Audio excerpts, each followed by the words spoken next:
Have you ever had one of those moments, a conversation that just goes wrong, and you get this sinking feeling that you've broken some kind of rule, a rule you didn't even know existed?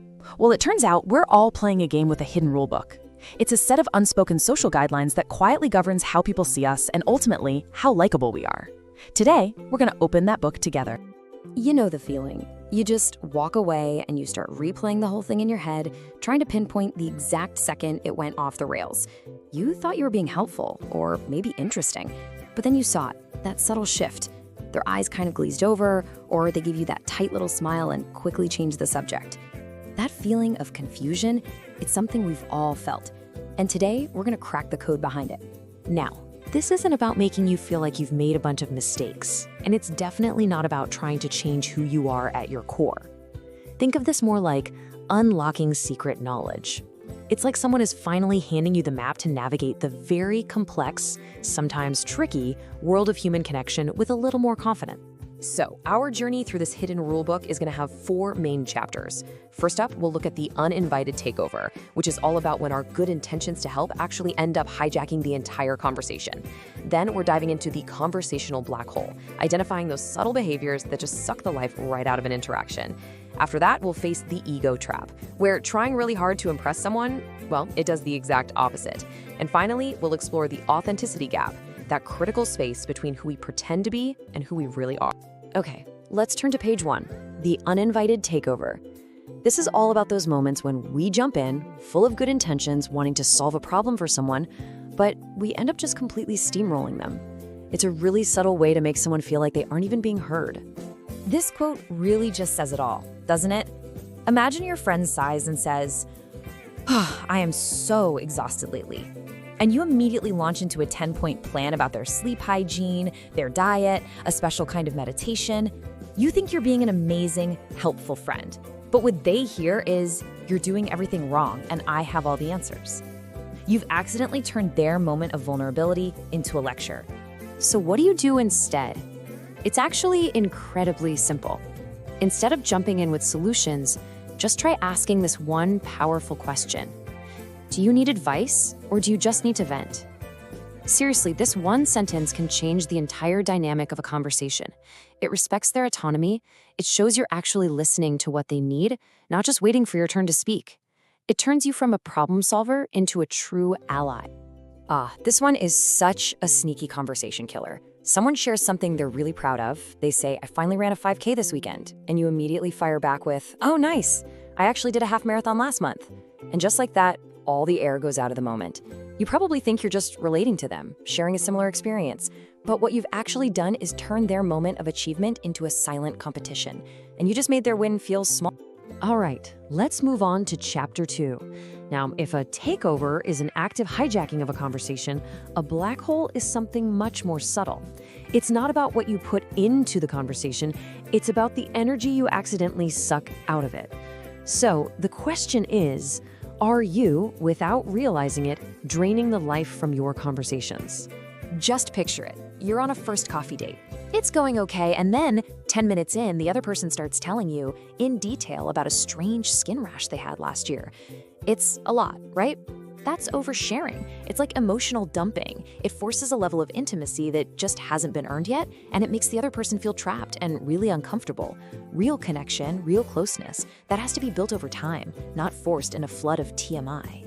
This is a really tough one because it can be so draining for everyone involved. You know the pattern? A coworker says, "Man, I had a rough day," and your immediate response is, "You think your day was rough? Let me tell you about mine." This turns every single interaction into a kind of tragedy Olympics where you always have to win the gold medal for having it the worst. Eventually, people learn. They learn that trying to share their own life with you is pointless, so they just stop trying. So, what's the antidote to becoming a conversational black hole? It all comes down to social awareness. You have to learn to read the signs. Are people leaning in, engaged? Or are you seeing the glaze over? Are they glancing at their watch? Are you getting those polite but totally empty mm-hms? Are their eyes darting around the room? These are all quiet signals that you've lost them. Noticing these cues and adjusting course shows that you respect their time and their energy. You know, a lot of these draining behaviors really come from a place of insecurity. And that leads us straight into our third chapter, the ego trap. This is where our deep-seated need to look smart or important or cool completely backfires, making us seem the exact opposite. It's one of the great paradoxes of being human. We have all seen this in action. Someone in a conversation just casually lets it slip, "Oh yeah, when I was chatting with my friend who's a VP at that big company." The intention is so clear, right? They want to signal their status. They want you to know they're important, that they move in impressive circles. But here's the reality. Here's what people actually hear. It's not, wow, they're so well connected. It's, wow, they feel the need to borrow someone else's success to feel important. It screams that you don't believe your own accomplishments are enough. You see, truly confident people, they don't need to advertise their connections. Their own value speaks for itself. Here's another classic ego trap: using jargon and overly complicated words to talk about something simple. You might try to sound smart by talking about synergizing core competencies, when you could have just said, working well together. That complex language doesn't make you sound intelligent. It just makes you sound pretentious. It creates a wall. True brilliance? Well, true brilliance is about clarity. It's about taking a complex idea and making it beautifully simple for everyone to understand. You know, maybe the biggest ego trap of all is trying to project an image of someone you're just not. It creates this disconnect, this gap between your words and your actions. And that brings us to our final and maybe most important chapter, the authenticity gap. This is where trust is either built or completely destroyed. Let's look at how trust can slowly erode. Take flaking on plans. It seems like a small thing, right? But its effect is like dripping water on a stone. The first time you cancel last minute, your friend says, "No problem, life happens." The second time, it's a little bit annoying, but by the third time, a pattern has been set. The message you're sending, whether you mean to or not, is you are not a priority for me. And you're no longer seen as a busy friend, you're seen as an unreliable one. These are like little social landmines. A comment like, "You look amazing for your age," or "Wow, I'm surprised that outfit actually looks good on you." They're dressed up like praise, but there's a little insult hidden inside. They just leave the other person feeling confused and a little bit hurt, and they start questioning what you really meant. Real compliments are clean. They're direct. Just say what you mean. Now, this is a really interesting one. We often think that if we just agree with everyone, everyone will like us, but it doesn't really work that way. If you tell one friend you absolutely love a certain movie, and then 5 minutes later you tell another friend you thought that same movie was terrible, people notice. It doesn't make you seem nice or agreeable. It makes you seem like you don't have a backbone. People don't have to agree with your opinions to respect you. In fact, they'll respect you more if you actually have them.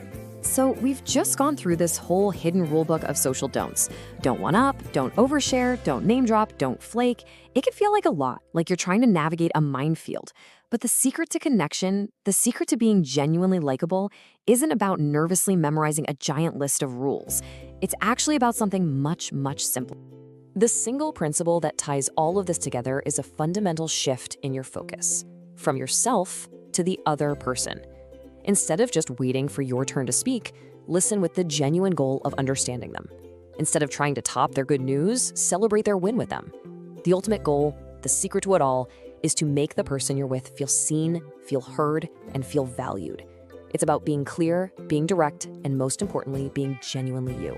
That is where real connection happens. This isn't about becoming a whole new person overnight. It's about small, intentional shifts. So maybe today, in your next conversation, instead of immediately offering advice, you just listen. Or maybe you make a point to congratulate a coworker on a small success, and then just stop. You don't add your own story. Just think about it for a second. What is one small thing you can do today to build a slightly better, more authentic connection with someone? Thanks for watching Mind Globe. Join our journey to unlocking the mind, mastering relationships, and growing together. Don't forget to subscribe. See you in the next video.